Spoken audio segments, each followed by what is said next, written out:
Okay. So this, I'm documenting my work again.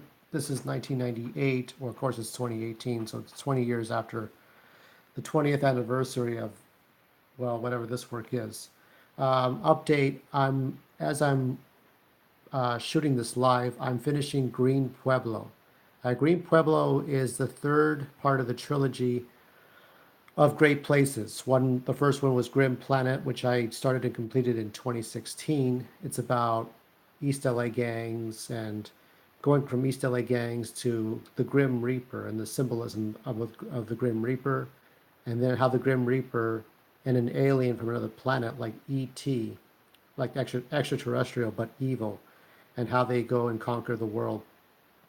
Science fiction. So that's Grim Planet. Great patriarchies, good guys versus bad guys, post-apocalypse, and Green Pueblo is going to the islands in the South Pacific and rebuilding your life. And, do you do the right thing or the wrong thing? So that's what I'm doing right now. This is, of course, Electrode, as I call them, or Electro. Not a very original name, but that's what I came up with. So these are the Circus Freaks again. And here we have some color. You can barely see the purple, but he's made of energy. So he's a being made up of energy who was once a man who was a scientist. So, of course, the idea of, like I said last week, was you take three distinct people. In this case, there are three Latinos. One is a scientist, kind of a fat nerd kind of guy. He looks like he's mentally retarded, but he's dishonest and ghetto and ugly and evil in his ways and not too bright. And the third one is a sexy Latina, like a chola, and you put them together. So here's the first one. This is Ashley's character. So the first one was Eric, and then the second one is Ashley. This is Ashley's character, Ashcan. She's like a 3 foot tall robot, or actually sort of a cyborg with a human brain in it. I changed a little bit, gave her some nice proportions, of course, not very voluptuous, but it's ugly. I've always drawn ugly characters because that's how I see myself and that's how people see me. So I never try to draw or illustrate people that are ideal, like Hollywood actors. I don't do it. It doesn't feel real to me. Here is Mud, based on Moses, who is the third person. Put a little more facial expressions. People seem to like this one the most of all the three. So later on, when I rewrote these characters, I wanted them to have equal amount of charm. Backstories, human backstories. In the case of Eric, the last time I wrote him, he had an autistic brother who he killed to get the inheritance money to fund his ventures. So I made them villains, but that's later on.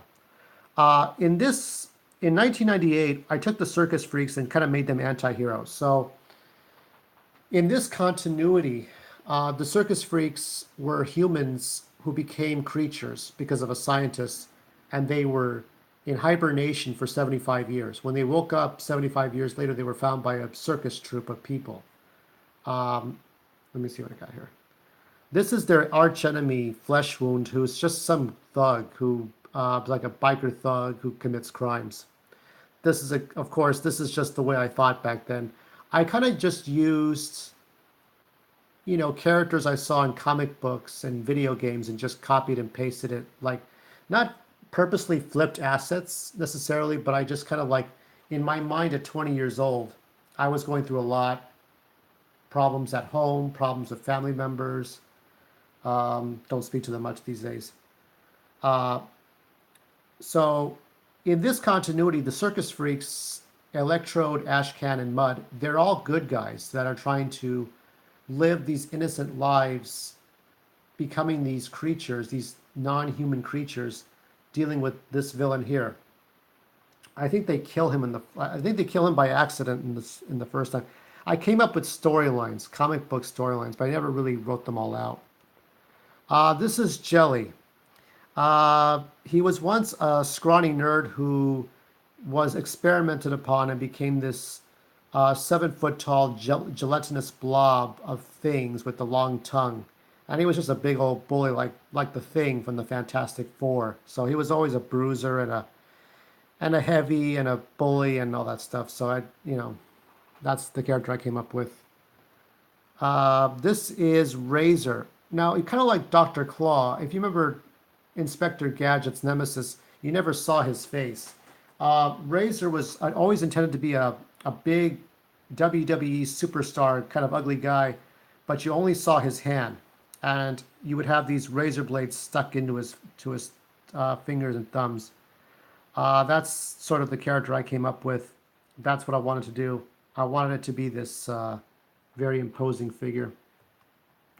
Here we have a kid. I don't remember this kid's name, but it's an ugly child who hides his face with a beanie and a giant like an extra large sweater and shoes. So you don't really see his face. So we have ugly creatures all the way through. Whiskey is the bum, the town bum. He's always drinking. Now, this is a whole different continuity. There was this girl I met, and well, I'd call her Biani Zamora. Now, the reason I'll say her name is because I'm not going to say anything bad about her, but just good things. The one good thing I'll tell you about Biani Zamora was that she was super attractive. This was how she looked. She didn't have green eyes, but okay, so I was in health class, and when you go to classes in college, you meet these kind of chunky girls. Like if you go to like I used to go to East Los Angeles College for a little while, and there are a lot of Latinas in there that are just fat, overweight, obese, or they're not that interesting to look at. Maybe they have a nice little body, but they're not model terrific. They're not supermodel material. They don't look like an actress. They just look whatever, okay? And so you got these people walking. It's our first day of health class. This is Health 11, okay? Fall of 1997. I'm sitting in the front row. Why would I do that? I'm an idiot. But in comes this girl, okay? So she looks like, okay, I'm not sure how to really. She looks like Catherine Zeta-Jones. She's Latina, okay? She's not white, okay? So she looks like Catherine Zeta-Jones. If you remember her hair, black, long, slender, sleek, like almost like Asian hair, right? Like Kelly Hu's hair. If you remember Kelly Hu from when she was like 20 something, but she's Latina and she has the perfect cheekbones, perfect neck, perfect shoulders, uh, like a large B cup, not a C cup, but like their breasts there, but they're in proportion to her waist, her legs. She dressed in this black vests, no shirt. She had a bra on, but it's like she wore this black, uh, you know, velvet vest over her bra. So she had only a bra on, no shirt, and a vest and black slacks and shoes, and she had makeup on, and she just looked perfect. She just had this perfect look. And whenever I saw her, this is Zaria, the character. This is her at a young age. Um, this is Eric. So whenever I saw Biani Zamora, she wore like tight gray T-shirts, tight like striped T-shirts. They had to hug her. They had to hug her body really tight, and she had these shorts that almost was like maybe like 5 to 6 centimeters below her panty line, and little tennis shoes and socks. And she just had this nice, long, slender body, 5'8" or 176 centimeters. And her hair went down to her back. And you just wanted to fuck her. Like, I wanted to fuck her when I saw her. I wanted to fuck her in that classroom when I saw her. And she had a boyfriend. So, this is just an honest guy's approach. This is Electrode from top to bottom. And this is an origin story. You're obviously not going to be able to read this, and I'm too lazy to turn this thing over. I'll read it to you. Name Electrode, real name alter ego Erica Maya, age 20, powers, shape-shifting energy, unlimited power. And my description is devoted science student and scholar Eric Amaya, who lived with his ungrateful uncle, was touched with an odd urge to conquer the world. His uncle, however, gawked at him and sent him to work in his laboratory. Feeling belittled, Eric pushed his scientific knowledge to the limits to create man-eating amoebas. I mentioned amoebas last week. However, the experiment backfired at him, and the large amoebas rendered him unconscious. That's my detailed story there. His uncle found Eric lying on the ground and called the specialist to come over. The specialist, I think this is Dr. Oro, and Dr. Oro was the one that oversaw Eric, Ashley, and Moses and turned them into these circus freaks. Uh, to find three humans and mutate them into super powered beings for war purposes. Does that make sense? Let me see. Hold on. Let me see my story. Let me go back. Uh, the specialist is coincidentally the same. Okay, wait. I'm trying to look at my stuff. Hold on. This is craptacular. It gets better over the years. We'll get better at this. Um, let's see. Where am I at? And mutate them with superpowered beings for war purposes. So the specialist comes and over and pays the uncle 2.7 million in exchange for his nephew. He gladly. This is the first time I read this in 20 years. I have not read this description in 20 years. He gladly accepts, and Eric Amaya is taken away to a secret government lab for the mutation process, and all goes as planned. Eric Amaya's carbon body is transformed into a being of energy. The experiment was working. However, the energy powers in Eric's body was weak and needed to a long period of time to develop. So the scientists put him and two other subjects to sleep for 75 years. By that time, the scientist was dead, and the CIA ignored the superpowers project altogether. When Eric awoke, he discovered his new form, and the two others, named Mud and Ashcan, he called himself Electrode. It's a very weak plot, but it's a very, I don't think it's that bad. It just isn't good anymore. Here's another picture of Zaria. So I have Zaria. I did put this right side up, but it takes a lot of work to read it. You can't read it like this. You really can't. And here is Electrode again. And I'll put this in slideshow for some final thoughts. Overall, when I did this, oh, by the way, with Biani Zamora, I found out she had a boyfriend, so I stopped talking to her. It sucks. I was 19. I was horny. Look, you're 19 years old with a boner. You're going to see some tail, and with Biani Zamora, I definitely saw some tail. So going over the Circus Freaks, we just saw Electrode, Ashcan, and Mud, and Flesh Wound, the villain. And we have Jelly, we have Razor with a razor blade in his thumb. All of these characters mostly are just ugly creatures. They're ugly beings. They're not that attractive. They have something wrong with them. That's always stayed with me throughout these last, 20, 23 years. Okay. Zaria, based on Biani Zamora,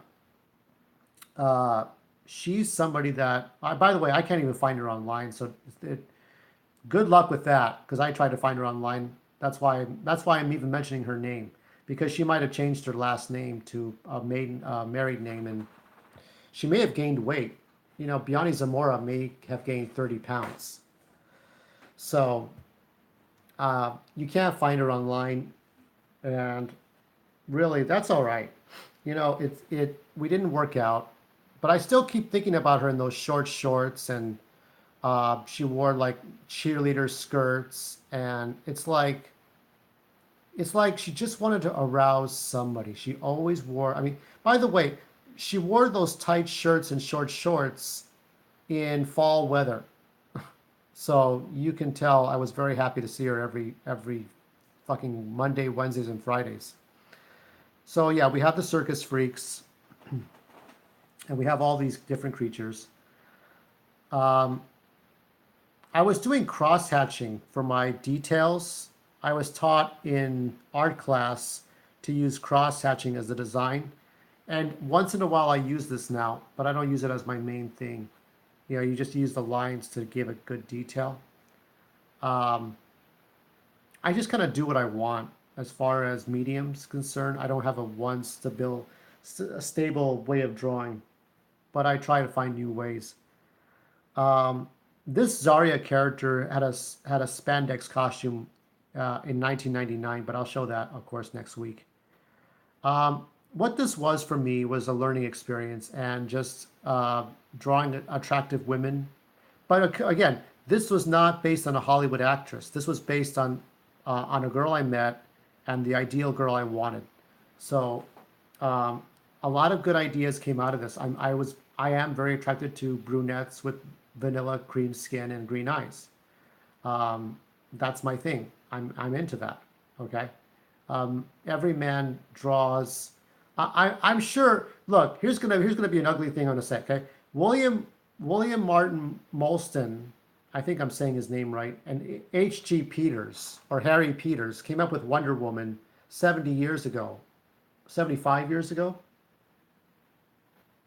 Yeah, 75, 76 years ago. Okay, if you told me that those two men never ejaculated to Wonder Woman, I would say you're probably lying. They must have at least once. I mean, William Martin Molston's life wasn't as glorified as the Hollywood movie made it.